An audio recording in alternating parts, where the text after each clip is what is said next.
My sister said I wasn't ready to sit with the family yet, so I stayed home and watched the news where my deal just shattered industry records. The next morning, my entire family was waiting in my lobby. I need to get this off my chest because the past 48 hours have been absolutely surreal and I'm still processing everything that happened. For context, I'm 29 years old and work in private equity. I know that sounds vague, but stick with me because the details matter. I've spent the last 6 years working 80-hour weeks, missing holidays, skipping family gatherings, and basically sacrificing any semblance of a normal life to build my career. My family never really understood what I did. To them, I was just working in finance, which they seemed to think meant I was a glorified bank teller or something. My older sister, Melissa, is 33 and works as a dental hygienist. She's married to a guy named Brad, who manages a car dealership. They have 2 kids, and honestly, they're the golden children of our family.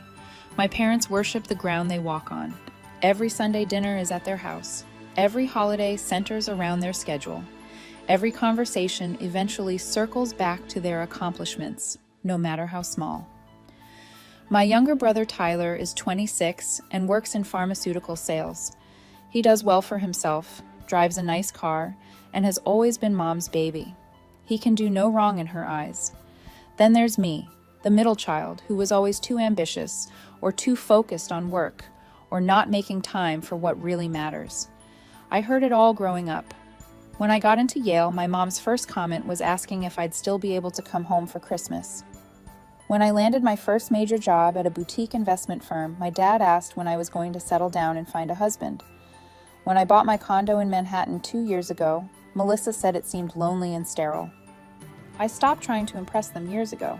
I still showed up for major holidays, called my parents once a week, and tried to maintain some kind of relationship, but there was always this undercurrent of disappointment, like I wasn't living up to their expectations of what a daughter should.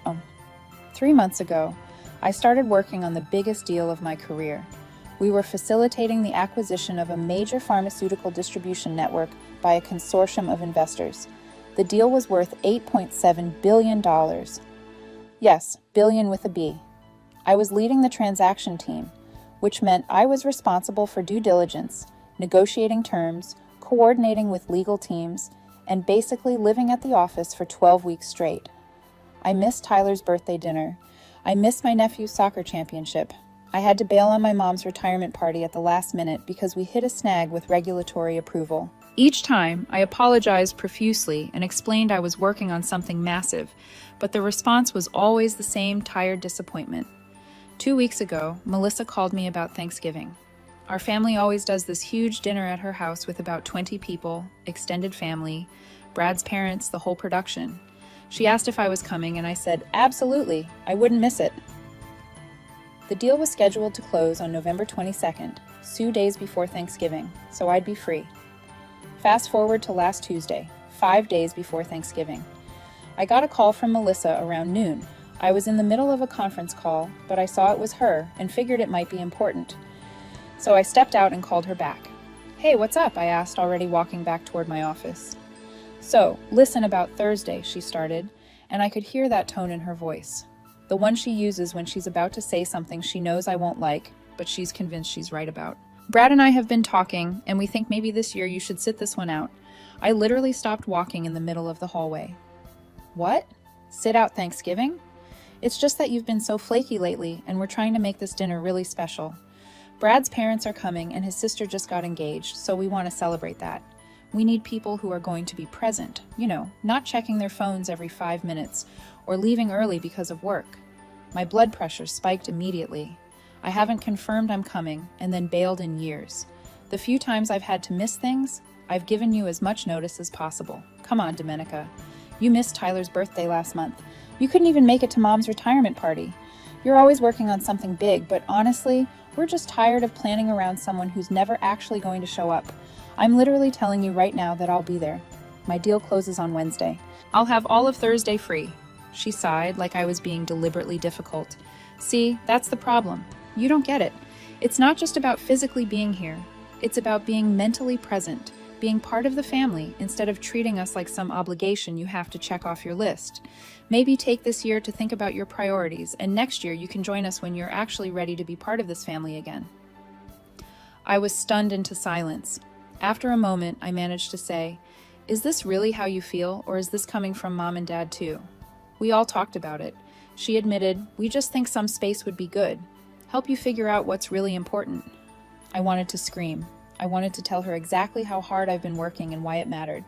But instead I just said, "Fine, if that's what you want, I'll stay home." "Don't be like that. We're not trying to hurt you. We're just being honest." "I appreciate the honesty," I said, keeping my voice level.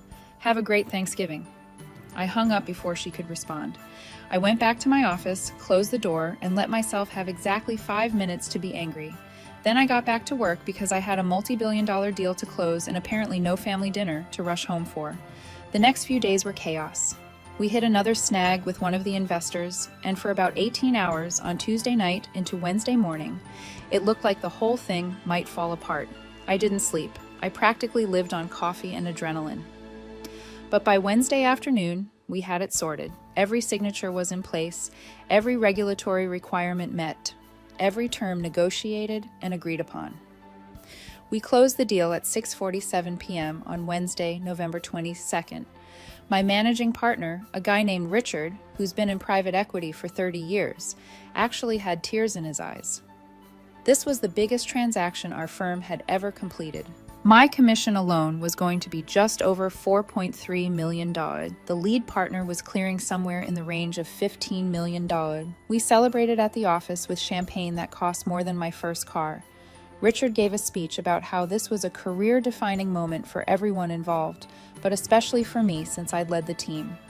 People were clapping and hugging, and I felt this weird mix of absolute triumph and crushing loneliness.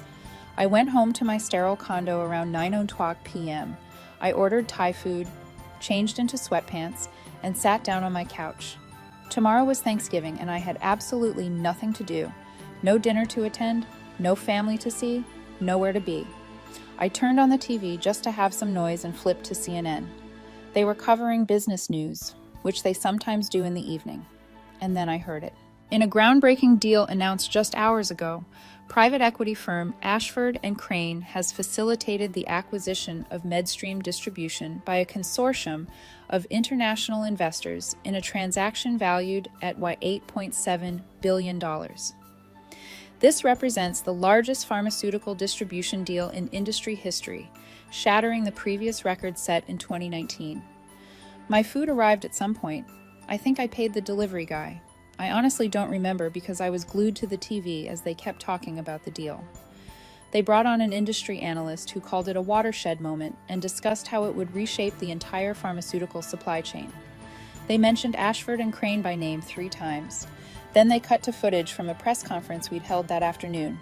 There was Richard at the podium, and right behind him, clearly visible in the frame, was me. My name appeared on the screen.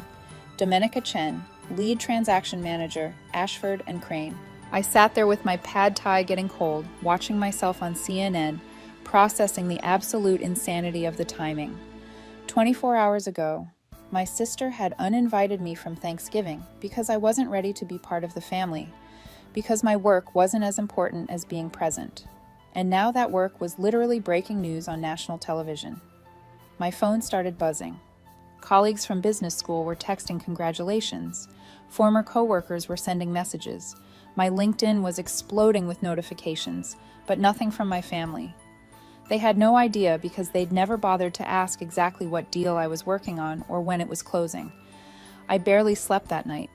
I kept thinking about all the times I tried to explain how important this was, how big the opportunity was, and been met with glazed eyes and subtle implications that I was using work as an excuse to avoid family. Nobody had asked questions. Nobody had shown any interest in understanding what I actually did or why it required so much of my time and energy. Thanksgiving morning, I woke up around 9:00. I made coffee and was debating whether to cook an actual meal or just have cereal when my doorman called up. "Miss Chen, you have visitors in the lobby." "I'm not expecting anyone," I said, confused. "It's a family." He sounded uncertain. "They're saying they're here for Thanksgiving." My stomach dropped. "How many people?" Looks like 7 or 8. I told him to give me 5 minutes. I threw on jeans and a sweater, didn't bother with makeup, and went downstairs. The elevator ride felt like it took forever. The doors opened, and there they all were: Mom, Dad, Melissa, Brad, Tyler, and Tyler's girlfriend, Amanda, who I'd met exactly twice. They were clustered near the doorman's desk, looking uncomfortable and out of place in my building's sleek marble lobby. My mother saw me first. Her face lit up with this big smile that looked forced even from across the room. "Domenica, happy Thanksgiving, sweetheart." I walked over slowly, my mind racing. "What are you guys doing here?" "We wanted to surprise you," Melissa said, her voice bright and fake. "We felt terrible about that phone call, and we realized we couldn't have Thanksgiving without you, so we decided to bring Thanksgiving to you." Brad was holding 2 grocery bags. Tyler had what looked like a pie carrier. My mom was clutching her purse like a lifeline. "You uninvited me 4 days ago," I said flatly. "You told me I wasn't ready to sit with a family." My dad jumped in using his peacemaker voice. "Honey, that was a misunderstanding. We got our wires crossed. The important thing is, we're all here now together, and we can have a nice day." I looked at each of them. My mom couldn't meet my eyes. Melissa was doing this thing where she tilts her head and smiles like she's posing for a picture. Tyler was staring at his shoes. "You saw the news?" I said it wasn't a question. The silence was deafening. Finally, Melissa let out this nervous laugh. "Okay. Yes, we saw CNN last night. Domenica, why didn't you tell us your deal was going to be on the news? That was incredible. $8.7 billion. I had no idea you were working on something that massive. I tried to tell you," I said quietly, "multiple times, for months. I told you I was working on the biggest deal of my career. I told you it was worth billions. I explained why I couldn't make certain events. But none of you ever asked for details because you'd already decided my work wasn't as important as showing up for birthday dinners. That's not fair," my mom protested. "You always just said you were busy with work. You never explained it was something this significant." I actually laughed. It came out harsh and bitter. "I told you it was the biggest deal of my career. I told you it was worth billions. What exactly did you think that meant? And more importantly, why did you need my work to be on CNN before you believed it mattered?" "Domenica, come on," Tyler said, speaking for the first time. "Don't be like this. We're here now. We're proud of you." "You're here now," I repeated. "The morning after you saw me on national news attached to a record-breaking deal. Where were you 4 days ago when Melissa called to uninvite me? Where was all this pride when I was missing events because I was working 100-hour weeks to make this happen?" "We made a mistake," my dad said. "We're admitting that. Can we please just go upstairs and have a nice meal together? We brought everything we need to cook." I looked at these people who shared my DNA, who I'd spent 29 years trying to please, trying to fit into their vision of who I should be. I thought about every dismissive comment, every time my achievements were downplayed or ignored, every time I'd been made to feel like I was disappointing them by pursuing my career. "No," I said. My mother blinked. "What?" "No, you can't come upstairs. No, we're not having Thanksgiving together. You uninvited me because you decided I wasn't ready to be part of the family. So I'm taking your advice. I'm taking this time to think about my priorities. And right now, my priority is not spending my day off with people who only value me when I'm on television." "Domenica, that's ridiculous," Melissa said, her voice getting sharp. "We're your family. You can't just turn us away." "You turned me away first," I pointed out. "You told me to sit this one out. So, that's what I'm doing. You all enjoy your dinner at your house with Brad's family. I'm sure it'll be lovely and special, just like you planned." "This is childish," Brad said, speaking up for the first time. "Your sister apologized. The least you could do is accept it gracefully." I turned to look at him. "She didn't apologize. Nobody has apologized. You all just showed up expecting me to be grateful that you're willing to give me your time now that you realize my career is actually impressive. That's not an apology. That's you trying to get in on the glory." "Oh my God," Melissa said, rolling her eyes. "This is exactly what I was talking about. You're so focused on your career that you can't even accept an olive branch from your own family. Everything is about work with you." Something inside me snapped. You know what the best part of yesterday was? After we closed the deal, after the champagne and the celebration, I came home alone. I ordered takeout and sat on my couch in my sterile apartment and watched CNN cover the biggest professional achievement of my life. And it was actually peaceful. I wasn't worrying about disappointing anyone. I wasn't feeling guilty for not being somewhere else. I was just proud of myself. Something I've never really felt like I was allowed to be around you all. My mom had tears in her eyes now. How can you say that? We've always been proud of you, have you? I asked. Because I got into Yale and you asked if I'd still come home for Christmas. I bought my own place in Manhattan at 27 and Melissa said it looked lonely. I've spent 6 years building an incredible career, and until yesterday, you all treated it like a hobby. That was getting in the way of my real responsibilities. So, forgive me if I'm having trouble believing you're suddenly proud now. What do you want from us? Tyler asked, frustrated. You want us to grovel? We came all the way here to make things right. I want you to leave, I said simply. I want you to go back to Melissa's house and have your dinner with people who are ready to be there. And I want you to think about whether you actually miss having me around, or if you just don't like how it looks now that everyone knows I'm successful. I turned to walk back to the elevator. My dad called after me. Domenica, please don't do this. Family is family. We should be able to get past this. I stopped and looked back at them one more time. Family is family. Dead, which is why it hurts so much when mine decided I wasn't worth having around, unless I met their specific criteria. You're right that we'll get past this eventually. But it's not going to be today. And it's not going to be just because you saw me on TV and realized I might actually be someone worth knowing. I got in the elevator and pressed the button for my floor. The last thing I saw before the doors closed was all of them standing there in the lobby, looking shocked and helpless. I went back upstairs, deadbolted my door, and let myself have a good cry. Then I pulled myself together, ordered an obscene amount of Chinese food from my favorite place, and spent Thanksgiving watching movies and responding to congratulatory messages from colleagues who actually understood what I'd accomplished. Around 7:00 p.m., I started getting texts.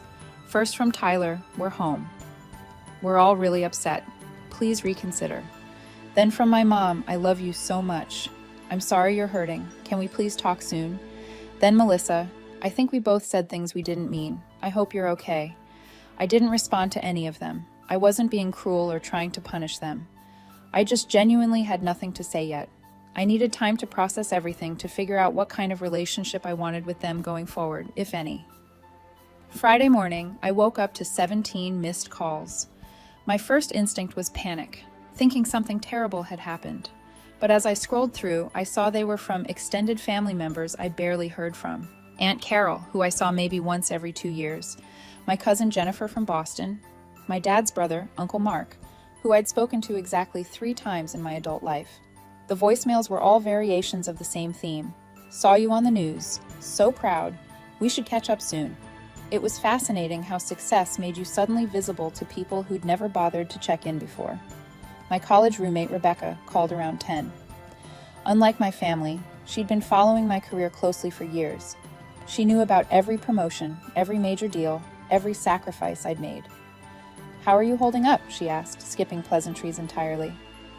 Honestly, I have no idea. I was still in pajamas, drinking coffee on my couch. The deal closed, which is amazing, but everything with my family is a complete disaster. Tell me. So I did. I walked her through the whole thing, from Melissa's phone call to the lobby confrontation. Rebecca listened without interrupting, which was one of the things I'd always loved about her. When I finished, she was quiet for a moment. Then she said, "You know what's wild? I've heard you talk about your family for years, and this doesn't surprise me at all. They've always treated your career like it was some phase you'd grow out of. I kept thinking if I just worked hard enough, achieved enough, they'd finally get it. But you shouldn't have to be on CNN for your own family to respect you." Rebecca pointed out that's the whole problem. They only care now because other people are telling them you're impressive. They couldn't see it on their own. She was right, obviously, but hearing it out loud made something settle in my chest. I'd spent so long gaslighting myself, wondering if maybe I really was too focused on work, too absent, too ambitious. Having someone validate that my family's behavior was actually the problem felt like permission to trust my own judgment. "What are you going to do?" she asked. I have no idea. Part of me wants to just cut them off entirely, but they're still my family. You know that has to count for something. It counts for something. Rebecca agreed, but it doesn't count for everything. You get to decide what role they play in your life, not them. We talked for another hour. She told me about her own Thanksgiving, which involved her partner's family and apparently an incident with a deep-fried turkey that nearly burned down their garage. Normal holiday chaos, the kind I thought I'd be having. After we hung up, I decided to go for a walk. Manhattan was quieter than usual, lots of people still out of town for the holiday weekend. I ended up in Central Park, just wandering the paths and thinking. My phone buzzed with a text from my mom. "Sweetheart, I know you need space, but please know that I love you. I'm sorry I didn't understand how important your work was. I'm sorry I made you feel like you had to choose between your career and your family. You shouldn't have had to choose. I should have supported both." It was the most self-aware thing my mother had ever said to me. I read it 3 times, looking for the catch, the qualifier, the but that usually followed her apologies. It wasn't there. I texted back, "Thank you for saying that. I love you too. I just need some time." She responded immediately with a heart emoji and "Take all the time you need." Saturday brought a different kind of chaos. My LinkedIn profile had exploded. I had over 300 new connection requests, dozens of messages from recruiters, and multiple interview requests from business publications. Our firm's PR team reached out to coordinate everything, making sure I didn't accidentally say something that would violate confidentiality agreements or create legal issues. I spent most of the day on calls with various journalists, all asking variations of the same questions. How did we structure the deal? What made this acquisition unique? What advice would I give to young women in finance? By the end of it, my professional success felt more real than it ever had. These people weren't family obligated to be impressed. They were industry experts genuinely interested in what I'd accomplished. Sunday afternoon, I got an unexpected text from Brad, Melissa's husband. We'd never been close. He always seemed to view me as Melissa's weird workaholic sister who showed up occasionally and left early. "Hey, Domenica, I wanted to reach out separately from Melissa. I owe you an apology. On Thanksgiving morning, when we showed up at your building, I called you childish for not accepting the apology, but you were right. We hadn't actually apologized. We just expected you to be grateful we were giving you attention. That was wrong. I'm sorry." I stared at that message for a long time. Brad wasn't exactly known for introspection or emotional intelligence. The fact that he'd sent this at all meant he'd really been thinking about it. "I appreciate you saying that," I typed back. That took guts. "Melissa's been a mess since Thursday," he continued. "She keeps saying she ruined everything. I think she's realizing she's been competing with you this whole time instead of supporting you. That's hard to face. Is she okay? She will be. But I think you two need to have a real conversation eventually. Not today, not this week, but eventually." "Yeah," I agreed. Eventually. That night, I did something I hadn't done in months. I went through old photo albums on my computer, pictures from childhood, family vacations, holidays. There was one from my high school graduation where I was holding my acceptance letter to Yale. My parents were on either side of me, beaming with pride. We looked genuinely happy. Somewhere along the way, that pride had turned into something else. Maybe it was when I stopped following the script they'd imagined for me. Maybe it was when my success started making them uncomfortable because it highlighted the conventional nature of their own choices. Maybe they'd always been this way, and I'd just been too eager to please to notice. I found a photo from Thanksgiving 4 years ago. We were all crammed onto Melissa's couch, someone's arm cut off at the edge of the frame, Tyler making a stupid face, my mom laughing at something my dad said. I was squeezed in next to my nephew, looking tired but happy. I'd left that dinner early for a work call. I remembered Melissa had made a comment about it, something passive-aggressive about priorities. The moment was already poisoned before it ended. Monday morning, I went back to the office. The energy was electric. Everyone was still riding high from the deal, and there was talk of end-of-year bonuses that would be substantial. Richard pulled me into his office first thing. "How are you handling all the attention?" he asked. "It's a lot, I admit it. But good. Weird, but good. You've earned every bit of it. I want you to know that." He leaned back in his chair, studying me. "I also want you to know that we're watching you closely for the next steps. Partnership is on the table, Domenica. You're ready for it. Partnership. At 29, in a firm where the average partner was 45, it was everything I'd been working toward, and hearing it out loud made it real in a way that even the successful deal hadn't. "Thank you," I managed. "That means everything." "You've sacrificed a lot for this career," Richard said, and something in his tone made me look up sharply. "I know you missed Thanksgiving with your family. I know you've missed a lot of things over the years. I want you to know that we see that and we value it. but I also want to make sure you're taking care of yourself. This job can consume you if you let it." It was unexpectedly thoughtful, and I found myself tearing up slightly. "I'm okay." Actually, missing Thanksgiving might have been the best thing that could have happened. It forced some long overdue realizations. He didn't cry, just nodded. "Well, take a few days to recover this week. We'll gear up for the next one after the holidays." The next day, Tuesday, I finally responded to Melissa's text about lunch. "I'm not ready yet, but I appreciate the apology. I think we both need some space to process everything. Maybe we can talk after the holidays," she wrote back within minutes. "Yes, absolutely. Thank you for even responding." "I was worried you'd never speak to me again. I'm not that dramatic," I typed, then paused. Actually, maybe I was. Maybe I'd earned the right to be dramatic after years of bending over backward to accommodate everyone else's feelings while my own were dismissed. "You had every right to be," Melissa responded. "What I said on that phone call was cruel. I've been thinking about it nonstop. I think I was trying to punish you for being successful because it made me feel inadequate. That's my issue, not yours. I'm working on it."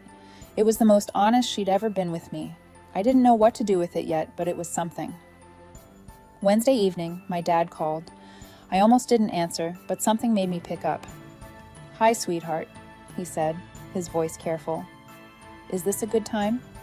"It's fine. What's up?" "I wanted to talk to you about Thanksgiving." "About everything, really?" He paused, and I heard him take a breath. "Your mother and I have been talking a lot. We went to see a counselor yesterday, actually, a family therapist." That shocked me into silence. My parents had never been therapy people. They were more of the "we don't air our dirty laundry" generation. "We realize that we have no idea how to relate to you anymore," he continued. "And that's our failure, not yours.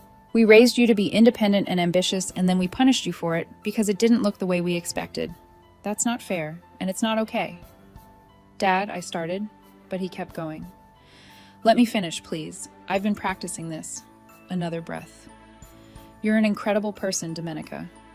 You're brilliant and driven and successful. And instead of celebrating that, we made you feel like you had to hide it or apologize for it. I think we were scared. Scared that we couldn't relate to you anymore. Scared that you'd moved into a world we didn't understand and you wouldn't need us anymore." My throat was tight. "I've always needed you. I just needed you to be proud of me for who I actually am, not who you wanted me to be. I know that now. I'm so sorry it took this long for me to see it." His voice cracked. "I watched you on TV talking about that deal, and I thought, I have no idea what half of these terms mean. And then I thought, my daughter does. My daughter led this. And I never asked her to explain it to me because I was too busy being disappointed that she wasn't at Sunday dinner." I was crying now, quietly, sitting on my couch in my Manhattan apartment that my sister had called sterile. "The therapist said something yesterday that really hit me," Dad continued. "She said that sometimes parents can't handle it when their children surpass them. It threatens their identity as the wise ones, the successful ones. And I think that's what happened. You surpassed us, Domenica, in every measurable way. And instead of being proud, we felt diminished." "That's not my fault," I said, my voice stronger than I felt. "No, it's absolutely not. It's ours, and we're working on it. We're going to keep seeing this therapist. We're going to do better. I'm not asking you to forgive us right now or come back for Christmas or anything like that. I'm just asking you to leave the door open, please." I thought about that photo from my high school graduation. The pride on their faces when I got into Yale. That had been real. Maybe this could be real again too, with work and time and boundaries. "The door's not closed," I finally said. "But it's not wide open either. You hurt me, Dad. All of you, and seeing me on TV doesn't erase that." "I know. I understand. We'll take whatever you're willing to give." We talked for a few more minutes, mostly small talk. He asked about the deal, and for the first time, I actually explained it, the structure, the challenges, the negotiations. He listened without interrupting, asking occasional questions that showed he was really trying to understand. When we hung up, I felt lighter somehow. Not healed, but maybe on the path to it. The next day, Friday, I got an email from Richard. The press coverage of our deal had been overwhelming. We were getting interview requests from Bloomberg, the Wall Street Journal, Forbes. Everyone wanted to talk to the team that had pulled off the biggest pharmaceutical distribution acquisition in history.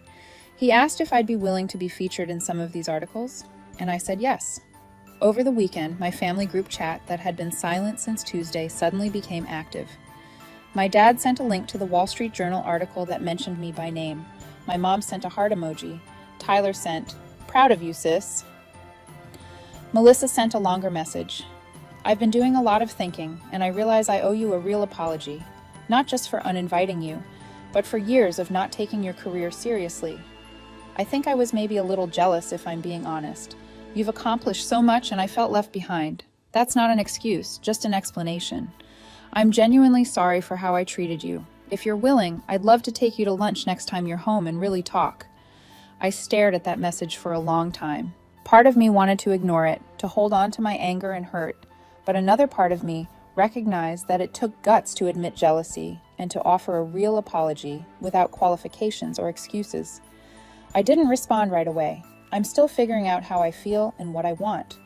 But for the first time in my entire relationship with my family, I feel like I'm in control. I'm not bending over backward to please them or prove myself worthy of their time. They're the ones reaching out, making an effort, acknowledging they were wrong.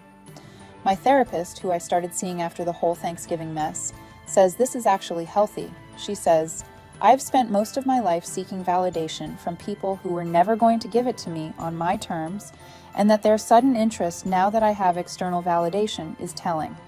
She's encouraging me to take my time deciding what role I want them to play in my life going forward. I don't know if I'll ever have a normal relationship with my family.